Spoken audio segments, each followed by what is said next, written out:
Witches, witches, witches, witches!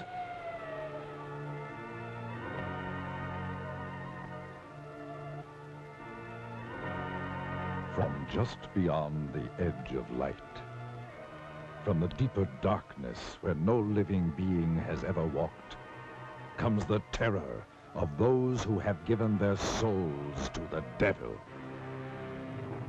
This is the story of one such creature. This is the story of a witch.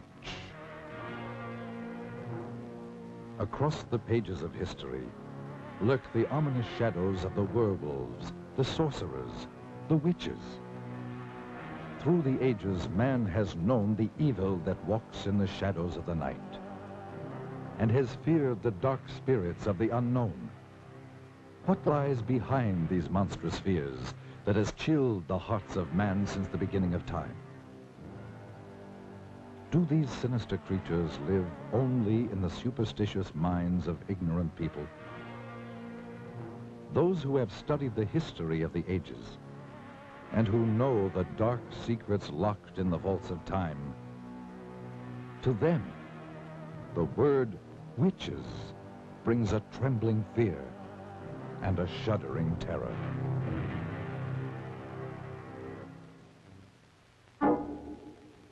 Great minds have sought to explain these things, and in the great museums of the world hang the work of the master artists of another age, giving mute testimony to the horrors of sorcery and witchcraft as they saw it in their day.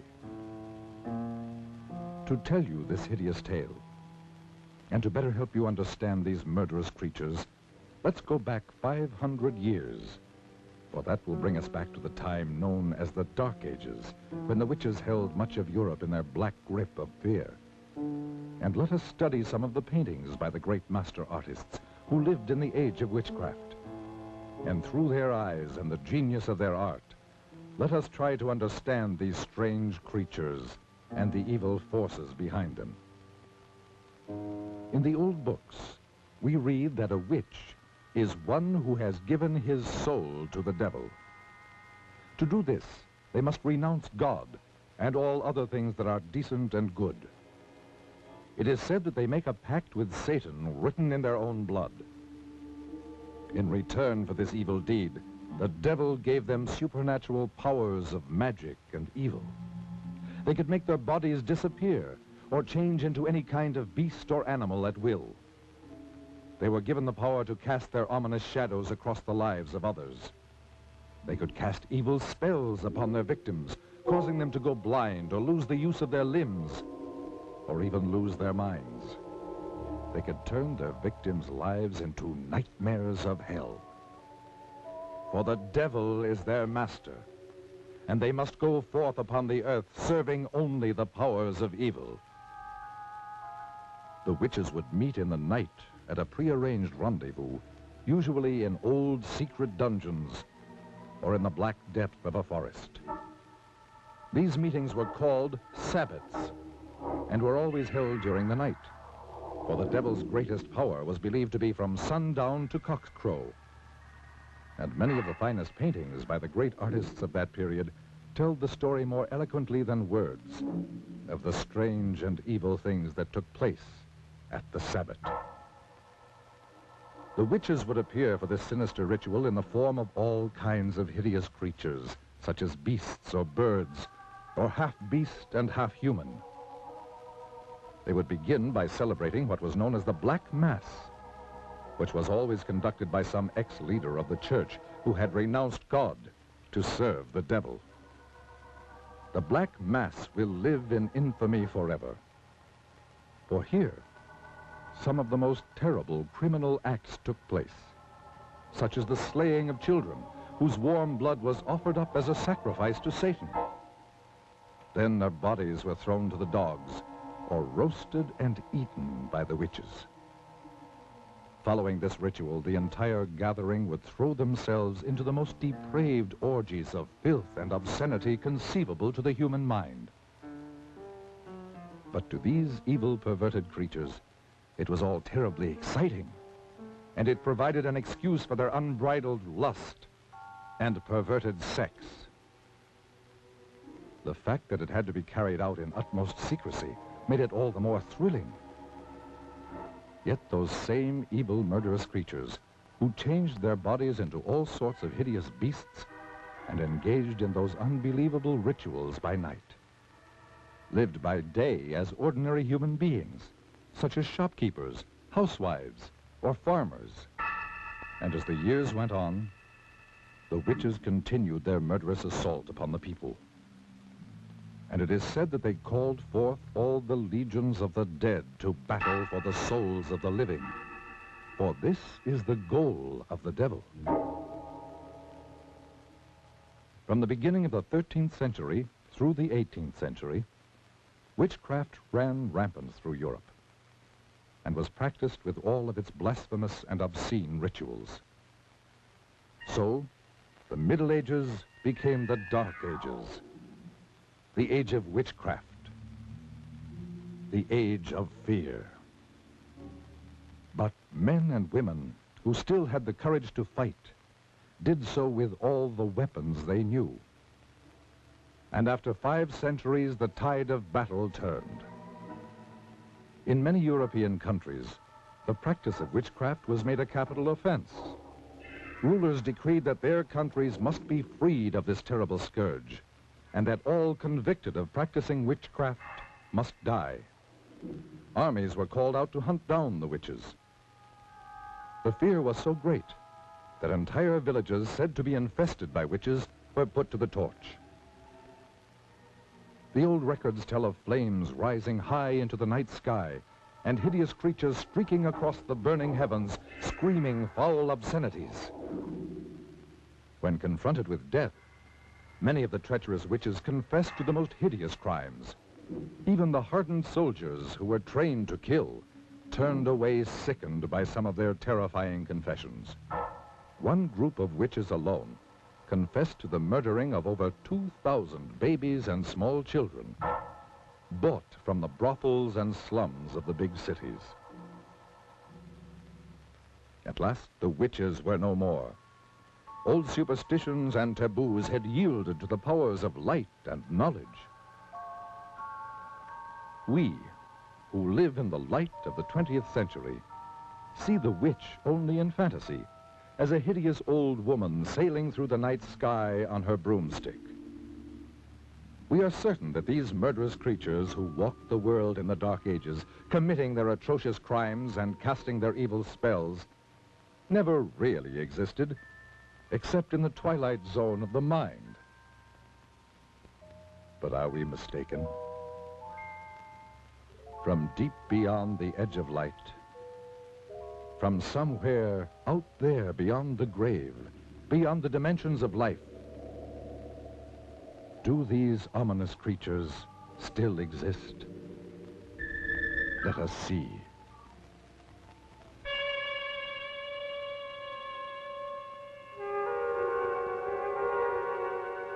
This is the very witching time of night, when churchyards yawn and hell itself gives up contagion to this world.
If I could have known of the strange and haunting experience that was waiting for me, I never would have driven any further into the hill country of central Texas. There are those who say that it was all a dream and that it didn't happen at all, nor could it happen in the 20th century. But I tell you, it happened.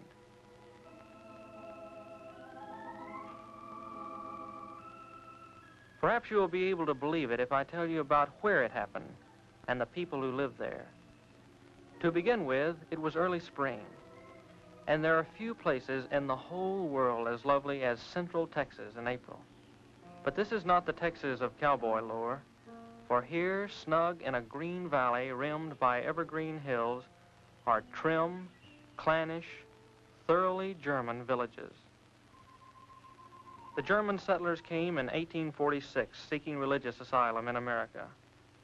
The green hills, the rocky slopes, and clear rushing streams reminded them of the hills beside the Rhine. From limestone outcroppings in the encircling hills, they built their thick-walled homes, most of them still standing, mellowed to amber by the sun, still occupied by descendants of the settlers. And they have kept the faith that made their grandfathers brave sickness, isolation, and Indian raids, so that it be kept alive. A characteristic of the valley is the great number of bells, church bells, the Abendglocken with evening bells. And there are the school bells which have rung for 100 years, calling the children to schoolhouses that were built by their great-grandfathers. Though English and German are spoken interchangeably, German is taught in the schools and is still the language of social contact and of the home.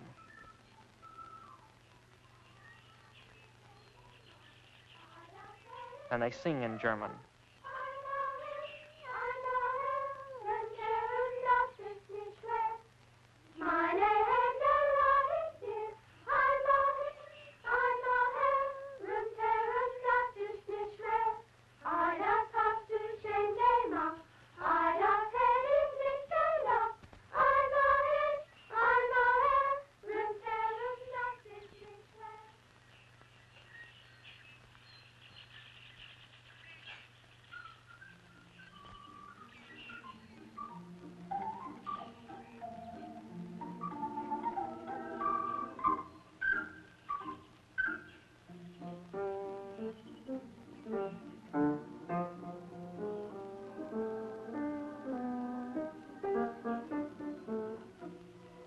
Yes, this was spring, the time of Sangerfest, the singing festival. I was trying to get to the village of Luckenbach, where a singing festival was in progress.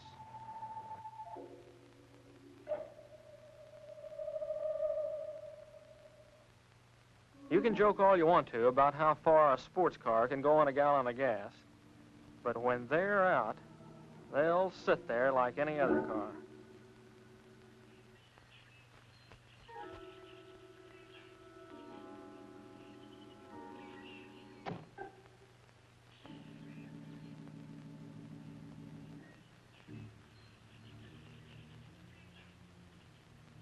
I was already late, so I decided to leave the car and walk into the village. This was the last day of the singing festival, and the last day I could take away from college. I was writing a thesis on the early Germans in Texas, and the festivals were important to my research. As I walked through the countryside toward the village, I thought to myself how lucky these people were to live in such peace and unspoiled beauty. And yet, as I approached the old burr mill on the outskirts of the village, an ominous feeling crept over me. It seemed as if the dark shade trees above the mill race were about to swallow me up and take me back 100 years, as indeed they soon would.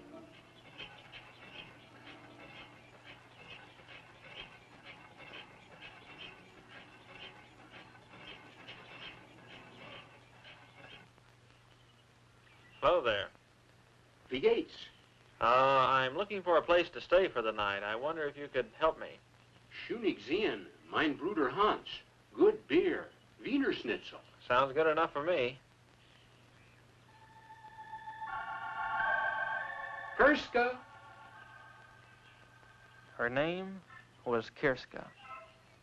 It was a pity that such a lovely creature would be the one to tell me that I was too late for the festival. She was dressed in a costume of the old country and had taken some village children to the festival. She said that her grandfather would be glad to have me at the inn.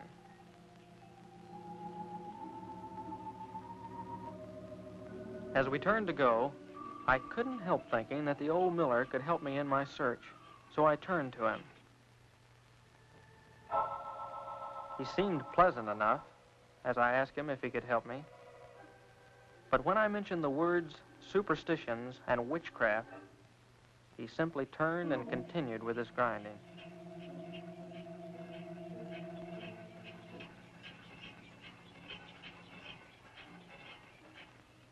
I dismissed the old miller from my mind as overly sensitive, and we started walking through the village toward the inn. I tried to ask Kirska questions about the village, but she was interested in what she called the outside, what it was like at college, what kind of clothes were being worn by girls her age. Suddenly I realized that I was out of place in this village, with its century-old homes and clean-swept walks.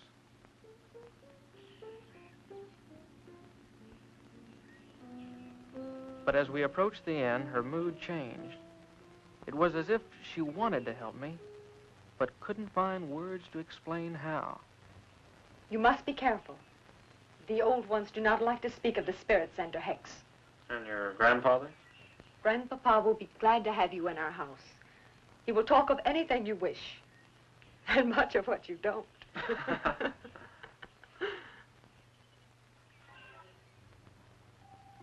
That evening, after a good German dinner by the fire, Hans Schunig, the innkeeper, puffed on his pipe and tried to find words to answer my questions. Ja, mein Bruder, the Miller. The villagers, they are afraid to talk of those days when the spirits were about our belly, especially the Lukenbach witch. The Lukenbach witch? I think I talk too much. Surely after all these years it would be nothing if you told me. I will help you when I can, but we must not talk of the witch. But I promise you, I'm not going to say anything to anyone. I'm just interested Good in luck. I had just about given up hope of any help from anybody. Come in.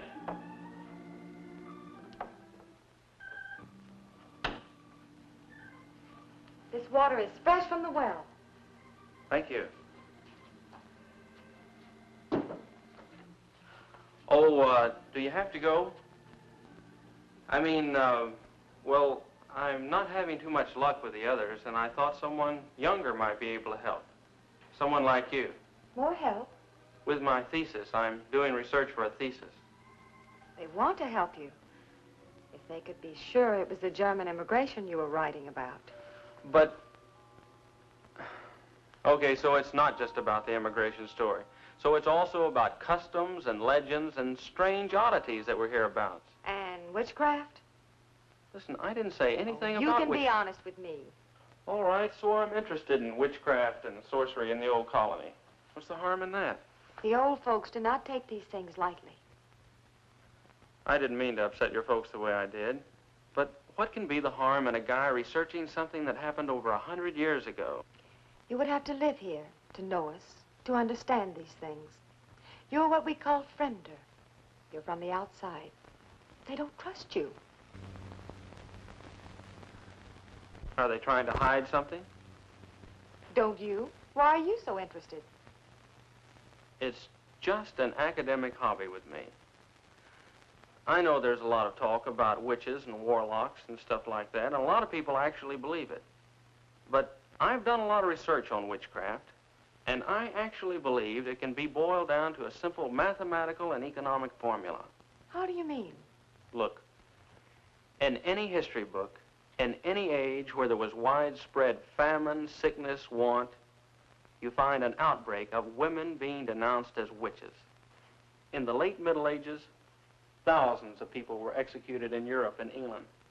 In Massachusetts, 20 witches were put to death. All of these were times of widespread disease and hunger. But when your people first settled in this country, they had not only disease and hunger to contend with, they had the Comanche Indian raids as well. Little wonder, then, that the ugly word witchcraft was heard in the new colony. But what pleasure can you get from studying about all this? To better understand the witch hunts we have today.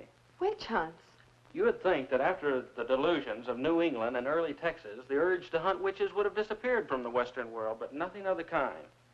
The medieval idea of witchcraft was replaced with things like race and nationality. What can I do to help? Your grandfather mentioned the Lukenbach witch, but caught himself when I tried to find out more about her. Now, I've heard of this case before. Can you tell me something about her? There was a woman called the Lukenbach witch. My grandfather and granduncle will not talk of it because it was their grandfather, Schoenig, who denounced her. The settler that built this inn? Yes. In this very room. In that very bed. Don't leave now. I have an old book, very old, which will tell you all about it. But you must not tell the others about the book. You have my word. I'll just be a minute. Kirska. Yes. You have the sweetest smile. Is that what the college boys are telling all the country girls this year? No, I really mean it. I believe you. It's just that I don't ever really notice anyone until they get a little bothered and light up like a candle. You know, with your German good looks set off with something simple and black, you'd look like a little cameo. I'd better hurry.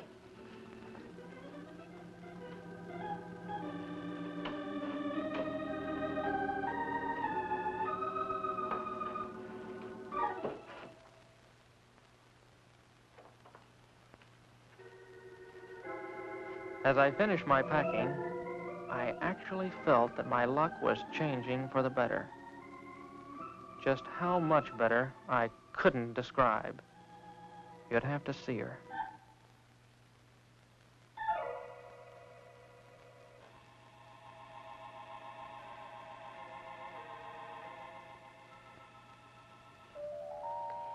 You said something simple and black. I did? Oh, yeah, I did. Shouldn't you close the door? Yes. Yes, of course.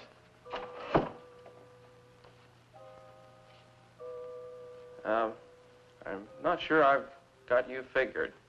Because I asked you to close the door? Well, yeah, that and And you wouldn't want Grandfather to know we were alone? No, I wouldn't. Oh, you didn't think I wanted to be alone with you? No. Well, to tell the truth, I'm not sure what I thought at the moment. I'll tell you. You didn't think little country girls ever thought of being alone and things and life? But, Well, who knows more about life and things and being alone than farm people? Well, It's just that farm people don't talk about it too much. Too much talk ruins it. I'll be... I'd better give you your book now and go. Because after giving you your book, I have no reason to stay. Except on one condition.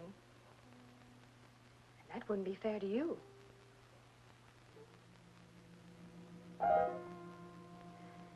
Good night, Fremder.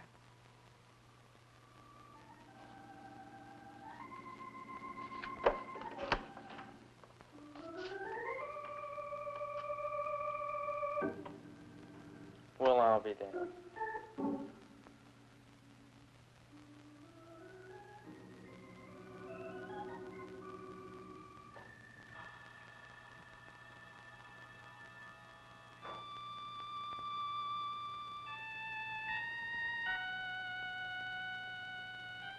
The early Germans in Texas. To understand and properly know how witchcraft and suspicion raised its ugly head in the early colony, remember that in the first year of the settlement, typhoid, sleeping sickness, and other bitter hardships were climaxed by an epidemic that took the lives of 200 of the 600 settlers. The villagers looked for someone on whom to blame the troubles. What better subject than the widow who walked by moonlight? The widow who was too aloof to speak to the women of the village. The widow who caused the whispers about a clandestine affair with the innkeeper Schoenig. The widow witch, they called her. Witch? It must be remembered that this was a time when a man of power could conveniently denounce as a witch any woman discovered with him in his bed. Such a man was Otto Scheunig. Yeah.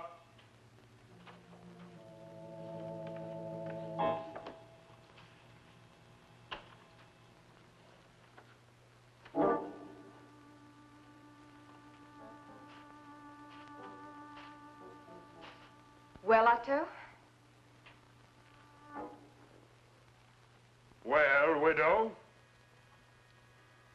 What excuse is it this time, Otto? What excuse? I have asked you to give me more time, woman. I have given you time enough. You must decide between us.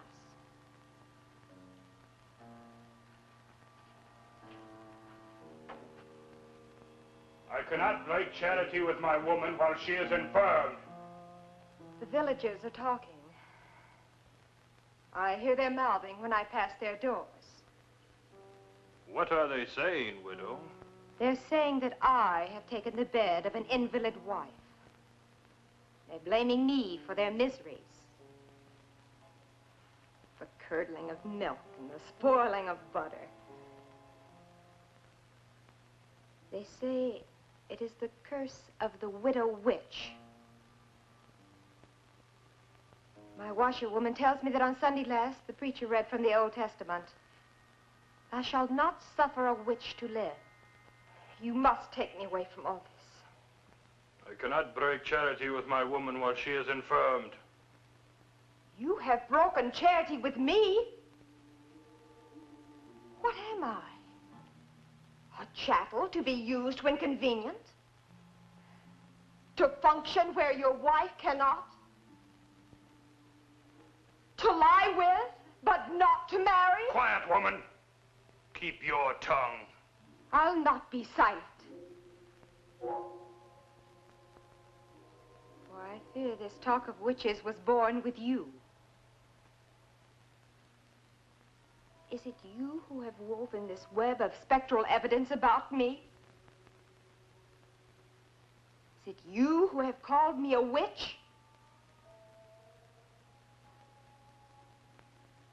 Oh, your face belies you, Otto. Would you have me burned?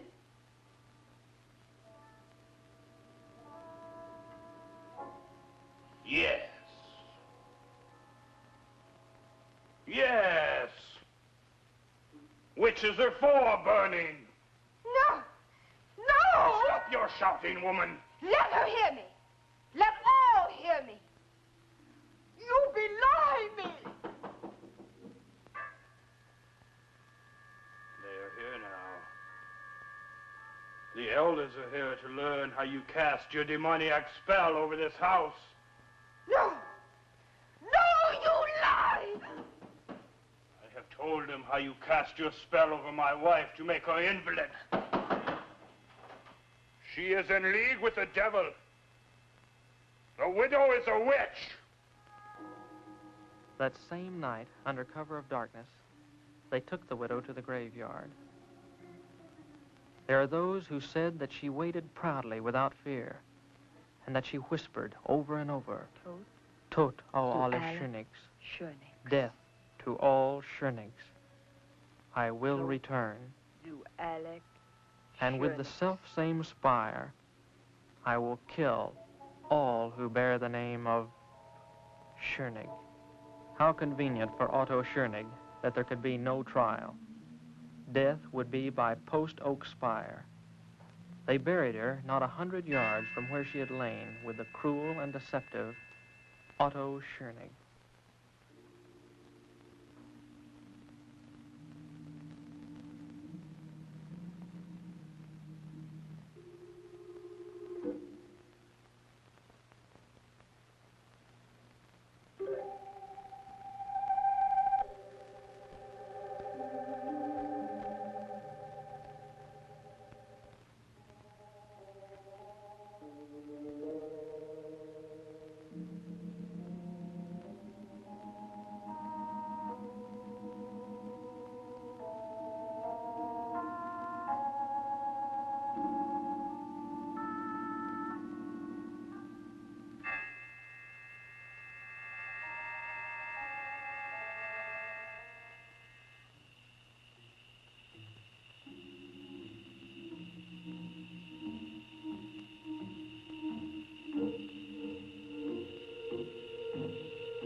there it was, the mummified face of the widow, with eye sockets staring. And among the crumbling bones, the stake, now petrified stone. What a prize. If I could but take the stake, and the temptation was too much.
and won by water.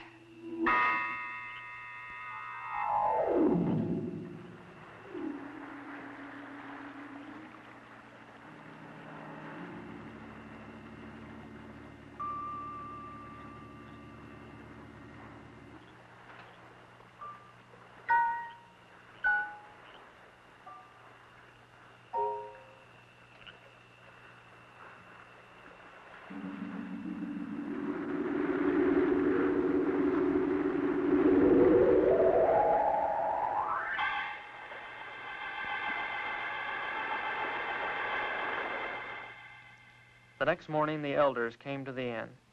They had fished the body of the miller out of the blood-soaked mill pond. There was no question of what had happened, for they had also discovered the empty grave of the witch. I tried to speak up, but words wouldn't form in my mouth. This was all a dream, I wanted to tell them. This thing didn't happen.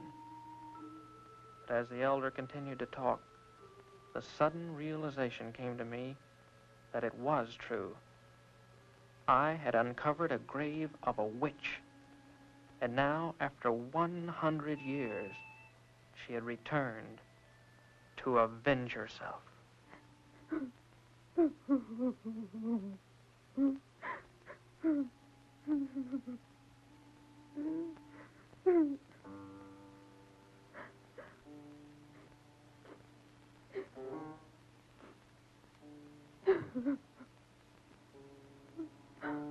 The elder warned that no one should leave or enter the village until the witch be found and return to her grave. Surely the witch would not stop at one death. Where would she strike next? The only two villagers with the name of Schoenig were the innkeeper Hans and Kirska. As the moon rose, we did all we could do, bolt the shutters and wait.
And won by fire.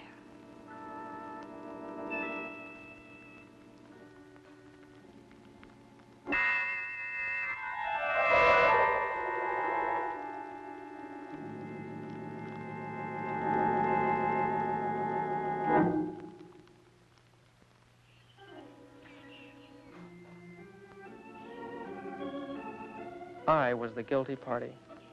Just as surely as if I had held the stake, I had killed them. I could no longer contain my guilt.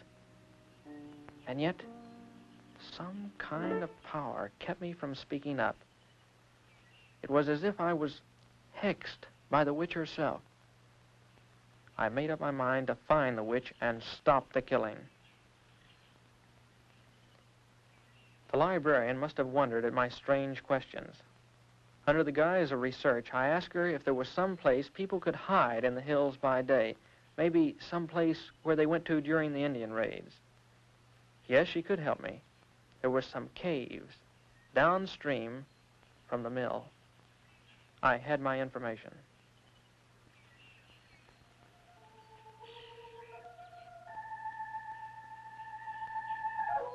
And so that night, as the moon bathed the hills with light, I crossed the mill race and headed toward the caves downstream.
As I watched, fascinated by this beautiful creature, I couldn't believe that here was a vengeful witch who had murdered 2 and was sworn to kill a 3rd.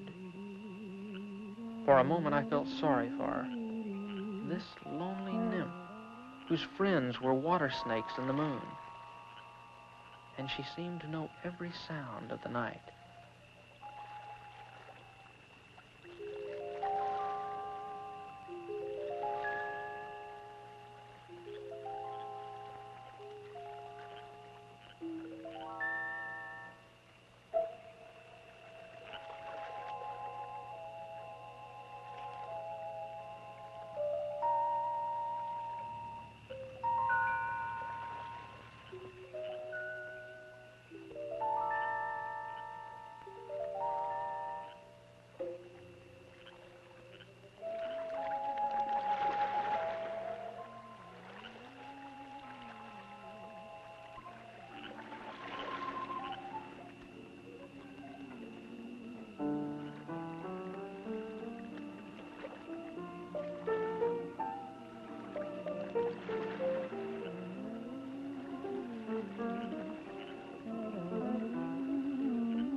As her eyes met mine, all thoughts of capture or punishment of the witch drained from my mind.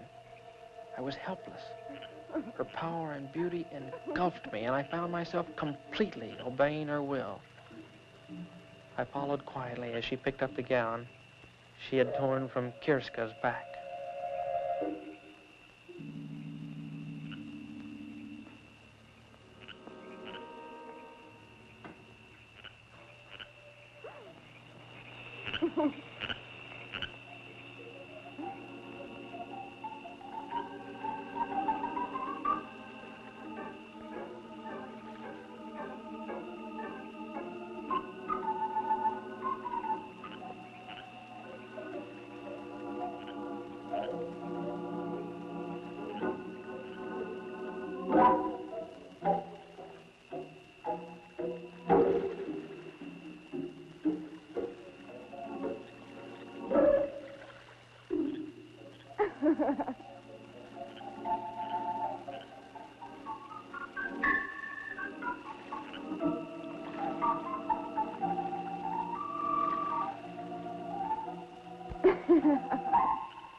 one by water, one by fire.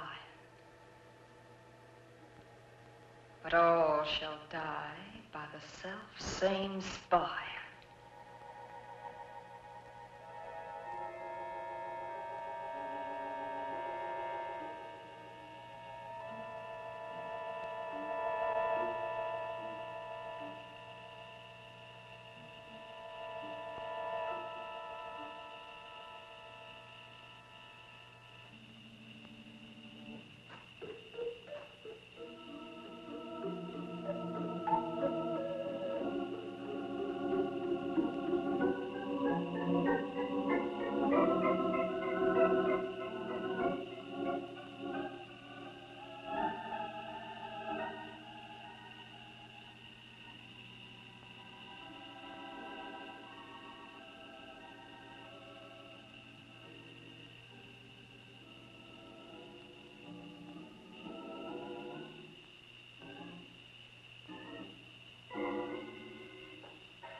Later, in the cold gray light, I spread the dirt over the widow.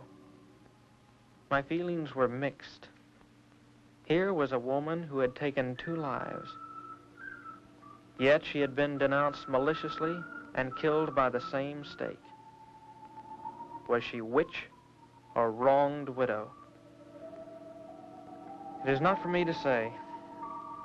I am only glad that her tempest is over and she has returned to her 100-year sleep.